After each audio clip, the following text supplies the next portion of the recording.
Bismillahirrahmanirrahim. Alhamdulillah, telah selesai pula kita melaksanakan sholat isya secara berjamaah. Man sholatul isya qoma nisful lail. Barang siapa yang melaksanakan sholat isya secara berjamaah, qoma nisful lail, seolah-olah dia telah mendirikan sholat separuh malam. Begitulah dahsyatnya sholat isya ini. Kemudian asqalu ala sholatil munafiki, sholat yang paling berat bagi orang-orang munafik adalah sholatul isya wa subuhi, sholat isya dan sholat subuh. Berkat acara kita malam hari ini, Allah menjaga kita dengan sholat isya. Semoga sholat kita tadi diterima oleh Allah Subhanahu wa ta'ala. Baik Bapak Ibu, kita lanjutkan. Jadi yang boleh masuk ke dalam kubur itu yang pertama, kain kafan. Ingat itu Pak. Jadi baju krokodil Bapak tak ikut, uang yang banyak tak ikut. Kenapa Ustaz sampaikan itu? Maka jangan disimpan-simpan, pakai. Kalau yang namanya uang, kalau ingin makan, makan. Ini banyak orang lupa kayo tapi pura-pura miskin. Nah, coba nyamar namanya Pak.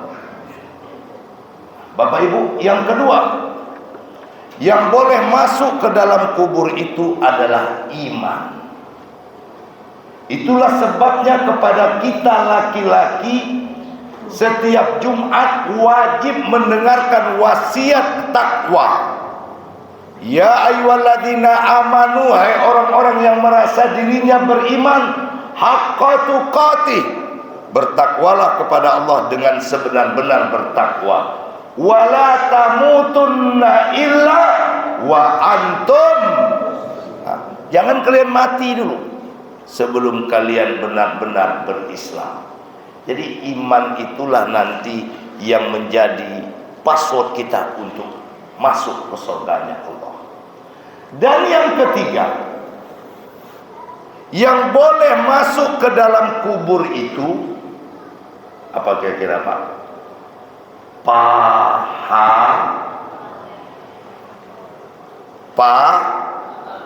Pahala.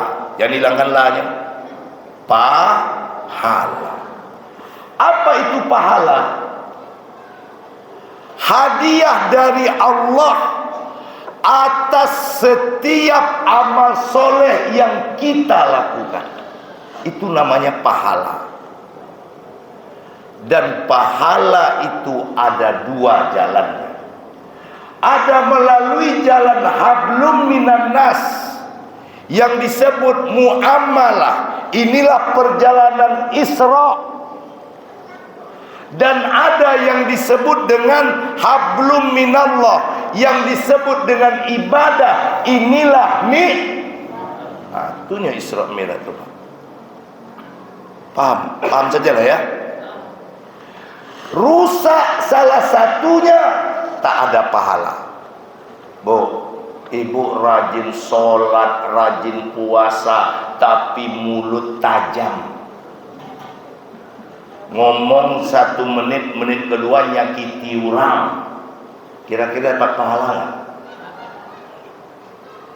Atau Bapak rajin gotong royong ke masjid, rajin bantu-bantu ini, tapi yang namanya sholat lewat Pak, dapat pahala nggak? Tidak. Maka kedua-dua inilah yang harus kita perbaiki, baik di bulan Rajab, di bulan Sya'ban, dan sampai bulan Ramadan. Sehingga selesai Ramadan Allah selipkan kepada kita predikat takwa, predikat yang sangat tinggi, predikat yang terbaik, yang akan kita bawa kepada Allah. Wa tazawwadu fa inna khairaz zadid.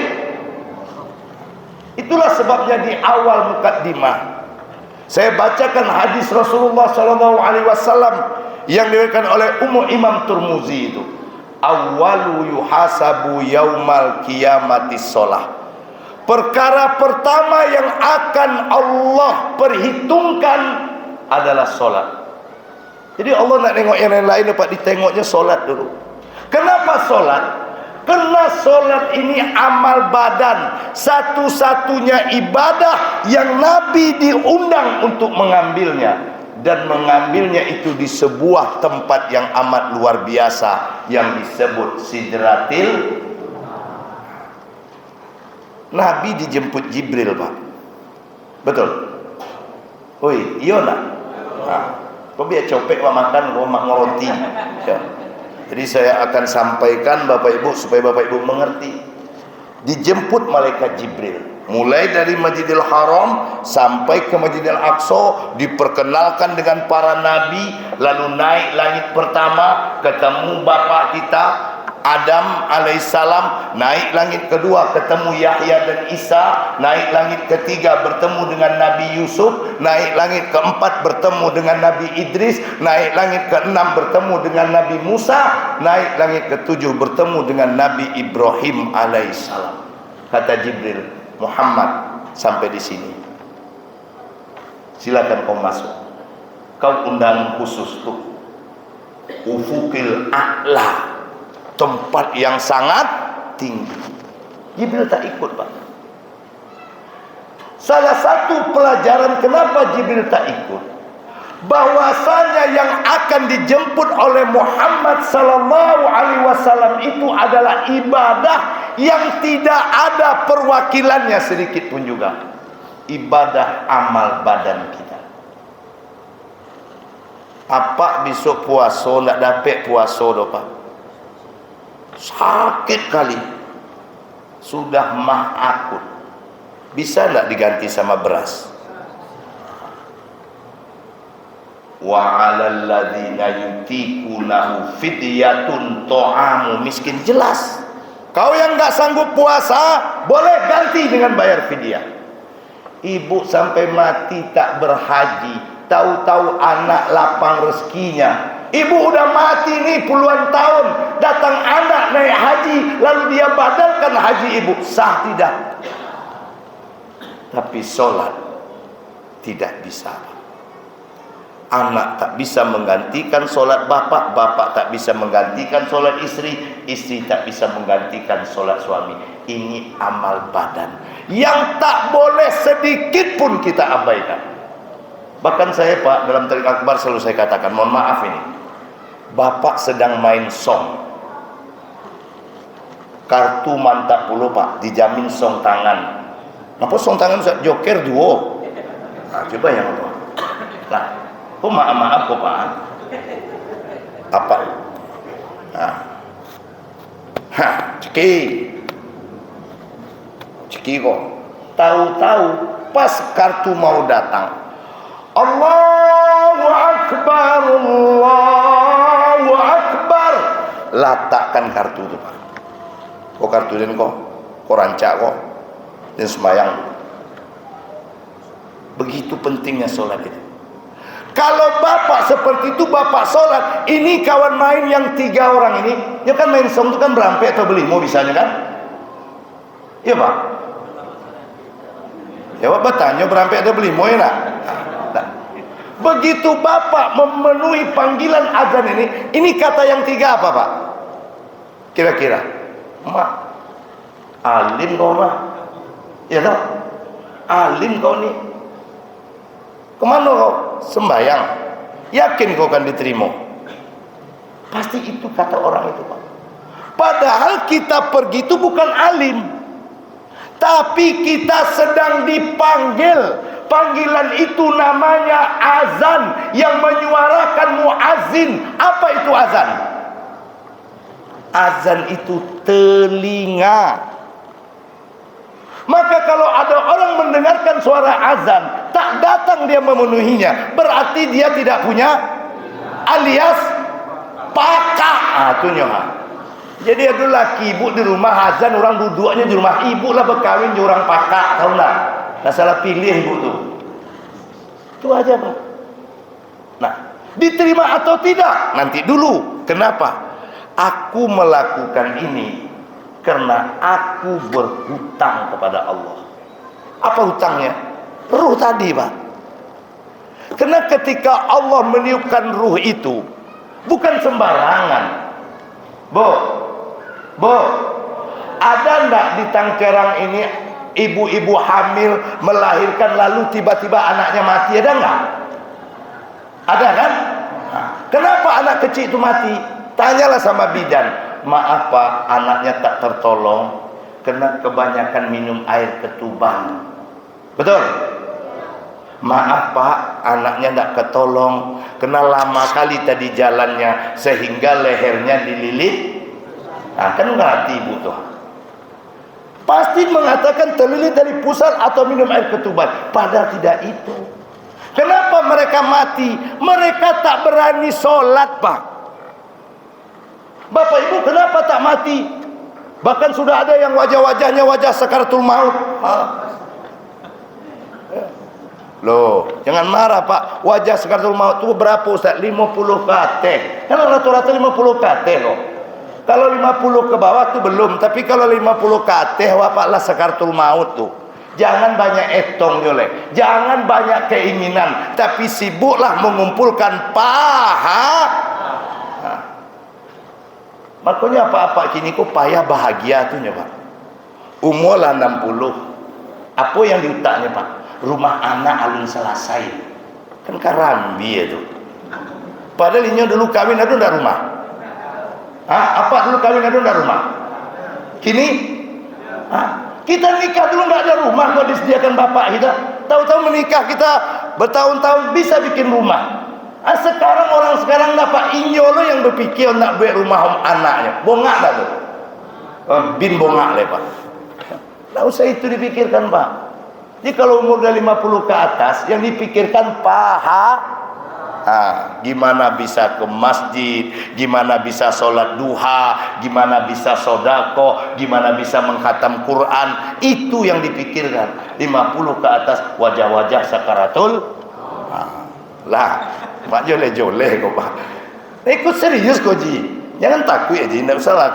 Kalau dibilang orang mati, kalau nggak mati nggak bakal mati. Nah Bapak Ibu, dah. Jadi anak-anak bayi itu nggak berani sholat Bu. Kita ini berani sholat. Mana dalilnya Ustaz? Ustaz kok la ilaha illallah. Sholat ini Pak, Isra Mi'raj itu hanya menyempurnakan sholat. Tapi sholat ini sudah ada sejak manusia pertama. Adam sholat enggak? Sholat. Mana sholat Nabi Adam Ustaz? Itu sholat subuh yang 2 rakaat. Lalu zuhur. Siapa yang sholat zuhur Ustaz? Nabi Ibrahim alaihissalam. Itu makanya saya selalu katakan, orang yang menjaga sholat zuhurnya. Tadi judul kita apa tadi Pak? Judul apa tadi apa? Lalu pola. Peliharalah Allah, Allah pelihara awak. Memelihara Allah tentu pelihara kan wajah sekatu maut Pak pelupo ya. Karena Imam Al-Ghazali begitu katanya. Kalau kau mau tahu bagaimana kadar perhatian Allah terhadapmu, maka perhatikanlah bagaimana kau terhadap sholatmu. Ketika kau serius terhadap sholatmu, Allah lebih serius memperhatikanmu. Tapi ketika kau bermain-main dengan sholatmu, maka Allah lebih bermain-main denganmu. Begitu. Jadi itu anak muda ya, mau dapat porsi yang baik dari Allah, jaga nak berbini, jaga sholat ya. Cuman cari istri tahu tengok foto awak ganteng nak, awak pas-pasan, cari bini yang pas-pasan dulu ya. Kalau awak buruk cari bini rancak, siapa bisa percaya lah ya. Cuman dicari lo bini buruk dari awak, azab yo payah bawanya ke pesta ya. Golak ibu, awak mengajar anak muda kok makanya saya katakan apa? Jagalah sholat zuhur. Karena sholat zuhur itu dikatakan oleh para ulama kita, Pak, dikerjakan pertama kali oleh Nabiullah Ibrahim alaihissalam. Selesai melaksanakan ujian penyembelihan putranya, selamat sujud dia 4 kali. Nah, Ibrahim itu siapa, Ustadz? Ibrahim itu nabi yang paling barokah, nabi yang dari keturunannya semua jadi nabi. Makanya dalam sholat ada ungkapan kama shallaita alam Ibrahim wa ala ali Ibrahim wa barik ala Muhammad wa ala ali Muhammad kama barak, sebagaimana keberkatan yang telah kau berikan kepada Ibrahim. Jadi Ibrahim itu barokah. Nah, maka orang yang menjaga sholat zuhurnya, insya Allah, Pak, Allah berkahi hidupnya. Lah, yole itu. Bapak yang sedang di kantor, tinggalkan dulu kantor, zuhurlah tepat waktu. Bapak ibu yang sedang berdagang, tinggalkan dulu dagangannya. Karena tadi saya katakan dagangan itu mainan, kantor itu mainan, anak-anak itu mainan, istri itu mainan. Jangan sampai gara-gara dikasih mainan kita lupa dengan yang ngasih, yaitu Allah. Nah, begitu. Yakin apa, Pak? Yakin tak Pak bini itu mainan? Nah, anak ketek punya mainan diambil mainannya, nangis tak nyo? Apa punya bini diambil bini apa, nangis tak? Ha, kan itu sama mainan tuh. Nak percaya kalian kok. Kan iya kan? Lah, Pak, jadi seluruh nabi itu sholat. Nah, ini yang harus kita jaga. Makanya ketika datang Abdullah bin Mas'ud, ya Rasulullah, ayul a'malu uhibbu ilallah, tunjukkan aku bagaimana supaya aku dicintai oleh Allah. Kata Nabi, sholatlah tepat pada waktunya. Ketika sholat ini bagus, amalan lain pun dianggap bagus. Tapi rusak, semuanya menjadi gagal. Nah, lah Pak, Sya'ban, Ramadan, masuk pula kita Ramadan. Bicara sholat di Isra, lalu Ramadan. Apa hubungannya, Pak Ustaz? Tadi saya katakan, yang boleh masuk ke kubur pahala kan? Dan Allah menyediakan pahala itu. Makanya saya bacakan tadi hadis, idza dakhala Ramadan, apabila masuk bulan Ramadan, futiha abwabul jannah, dibuka pintu surga. Maknanya apa, Pak? Di bulan itu apapun ibadah, apapun amal, Allah ganjar dengan sebanyak-banyaknya. Bahkan ada yang tak ternilai. Paham? Malam itu awak solat Isya berjamaah berapa derajat pahalanya? 27. Tadi bapak ibu masukkan infak ke bakul, berapa balasannya? 10. Tapi Ramadan tidak bisa kita menghitungnya. Dan lagi-lagi, Pak, Ramadan tak ada pada umat Nabi Adam. Padahal udah ada nggak bulan Ramadan Nabi Adam itu? Pak, zaman Nabi Adam udah ada nggak bulan Ramadan? Udah. Loh, kenapa? Dalam kajian Rojab udah kita jelaskan, ketika Allah menciptakan langit dan bumi, dia sudah tetapkan 12 bulan, Muharram, Safar sampai Zulhijjah. Tapi Ramadan bagi umat-umat terdahulu tidak istimewa, Pak. Istimewanya Ramadan itu hanya pada umat. Kenapa? Umur awak pendek, Pak. Paling tinggi 80 tahun, itu pun satu-satu. Ada lagi 90 tahun, itu pun satu-satu. Sangat pendek nih umur kita dibanding umur umat terdahulu. Maka umat Muhammad nih, ku kasih bulan khusus, namanya Ramadan. Berenanglah kalian di lautan Ramadan itu, kumpulkanlah amaliah kalian, aku akan bayar dengan pahala-pahala yang banyak. Sehingga apa kata Nabi? Rogima anfu rojulun, celaka seseorang. Siapa? Yang diberi kesempatan hidup di bulan, Pak, hidup di bulan Ramadan itu nikmat atau tidak? Oh, nikmat. Ada jamaah kita yang sudah mati sebelum Ramadan, ada tidak? Hitung dari Ramadan dulu sampai malam ini, sudah berapa banyak kawan-kawan kita yang udah mati, Pak, yang ajalnya udah sampai, batas usianya sudah tiba, tapi kita kok belum juga, Ustaz. Allah masih memandang ibadah kita belum cukup, maka ku beri kau Ramadan, ibadahlah. Ragima anfurajulun, kau akan celaka, kata Nabi. Siapa? Orang yang hidup di bulan Ramadan tapi tidak dapat ampunan. Kenapa tak dapat ampunan? Karena dia menganggap Ramadan itu bulan biasa-biasa saja. Lah, boleh itu, Pak? Boleh, Bu. Nah, kalau begitu Pak Ustadz, apa yang harus kami lakukan? Tentu yang pertama, banyak-banyak berdoa. Mintalah kepada Allah, Allahumma ahillahu alaina bisalama wal islam wal amni wal iman. Ya Allah, hadirkan Ramadan itu kepadaku, ya Allah, dalam keadaan selamat, dalam keadaan Islam, dalam keadaan aman, dan dalam keadaan iman. 4 ini kita minta kepada Allah. Masuk Ramadan, selamatkan aku, Islamkan aku, amankan aku, dan kuatkan imanku. Banyak-banyak berdoa. Yang kedua, carilah mulai sekarang ilmu tentang Ramadan itu, Pak, supaya Ramadan tahun ini lebih hebat dari yang sudah-sudah. Kalau perlu, camkan dalam hati, mungkin ini Ramadan yang terakhir bagiku, supaya tumbuh semangat. Oh, Pak, Ramadan itu siang malamnya sama. Siangnya mengampuni dosa, malamnya juga mengampuni. Kan aneh, ada orang malam Ramadan nunggu sahur main domino.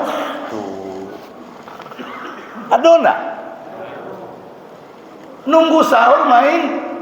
Beko habis tarawih jangan lupa ya ke pos awak yo. Yang jelang sahur main awak. La ilaha illallah.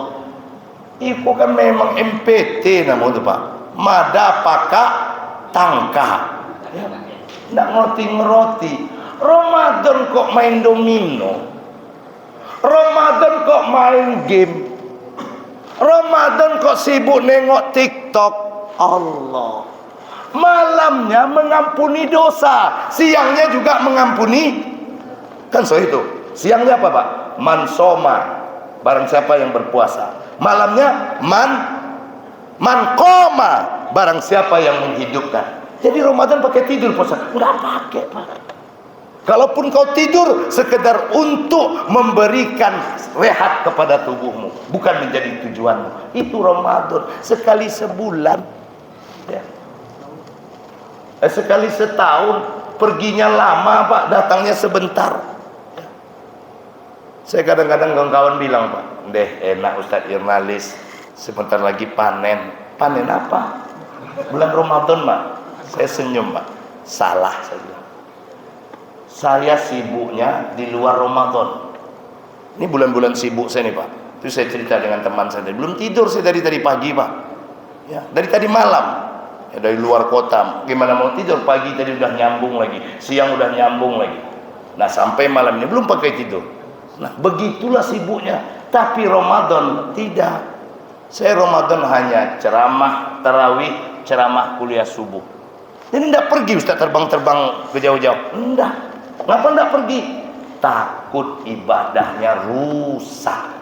Kalau lah poi-poi wak tadi Pak Bilo mengkatam Quran leh. Hah? Kapan kita sholat tepat waktu lagi? Itu dia, Pak. Makanya tak jauh-jauh. Nah, kenapa Ustaz seperti itu? Imam Malik seperti itu. Mereka para ulama kita itu tidak berfatwa. Kitab-kitab mereka tinggalkan. Mereka sibuk dengan begitu mereka, Pak. Boleh awak lah seboleh bulan, Pak, awak mencari. Boleh itu, Bu. Maka ibu yang tak jual cindua jangan jadi tukang cindua mendadak. Olah-olah lah tu. Iko yang tak biasa jual lotek tiba-tiba jual karambi yo. Untuk apa ibu jual lotek? Kurang duit ibu kan? Enggak kan? Lain ibu yang memang mata pencariannya itu. Boleh itu, Bu. Oi, lado yang meniat kau nak jual cindua kau, nak jual kelapa muda, nggak usah cari sampingan lah di Ramadan. Udah 11 bulan kok kita mencari. 1 bulan dikhususkan untuk mengumpulkan. Begitu hidup. Jadi carilah Pak ilmu tentang Ramadan. Jadi di mana ada acara tarhib Ramadan, datangi.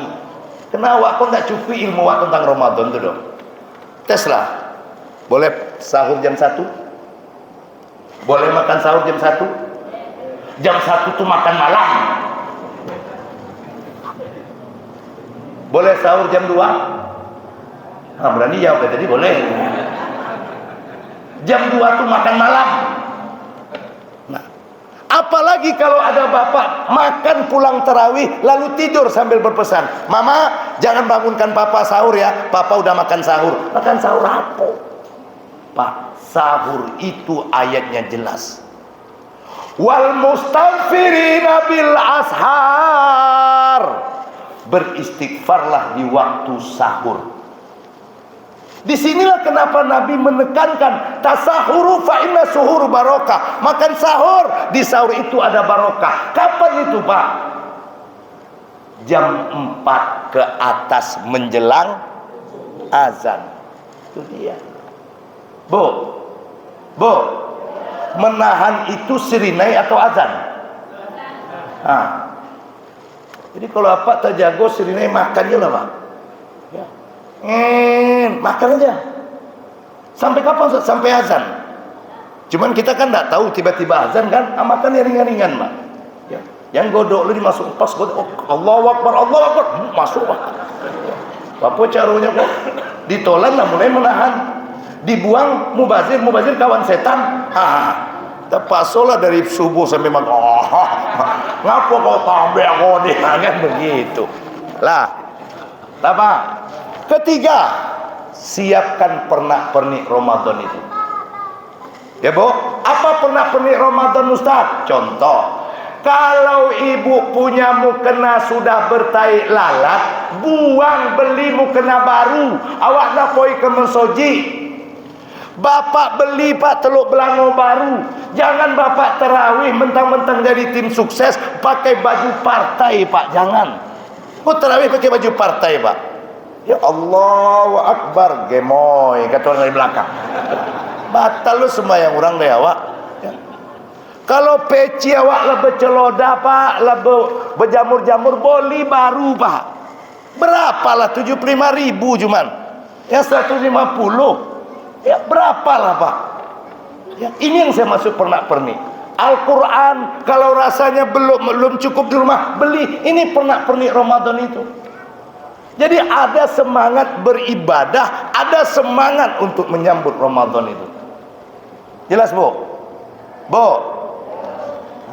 Itunya Pak, diletakkan Quran tuh di rumah. Ini Quran khusus untuk aku akan mengaji di bulan Ramadan. Jadi Ramadan itu penuh dengan pahala. Dan yang keempat, yang terakhir, apalagi tarhib Ramadan kita Ustaz? Setelah berdoa, setelah mencari ilmu tentang Ramadan, setelah menyiapkan pernik-perniknya, maka yang keempat Bapak Ibu, banyak-banyaklah bertaubat. Kenapa Ustaz? Karena Bapak tak mungkin semangat bertarawih, tak mungkin semangat berwitir, tak mungkin semangat memburu pahala di Ramadan kalau dosa banyak Pak. Karena dosa itu erat kaitannya dengan ibadah. Kalau Bapak biasa sholat sunat rawatib, tiba-tiba malas rawatib, periksalah, pasti dosa sedang banyak itu. Bapak biasa nih sholat sunat, aku malih di sembahyang sunat, itu ada yang salah dengan diri awak Pak. Nah maka diperlukan taubat. Taubat ini kepada dua, taubat kepada Allah dengan sholat taubat, istighfar mandi taubat, dan yang kedua tentu taubat dengan manusia, saling maafan, mesti melapangkan hati karena kita akan masuk di bulan yang suci. Punya Pak. Lah, ya, kalau dibetulkan Pak sampai jam 11 bisa saya. Cuman kasihan makanan kita belum kita makan Pak. Itu juga merupakan bagian dari ibadah.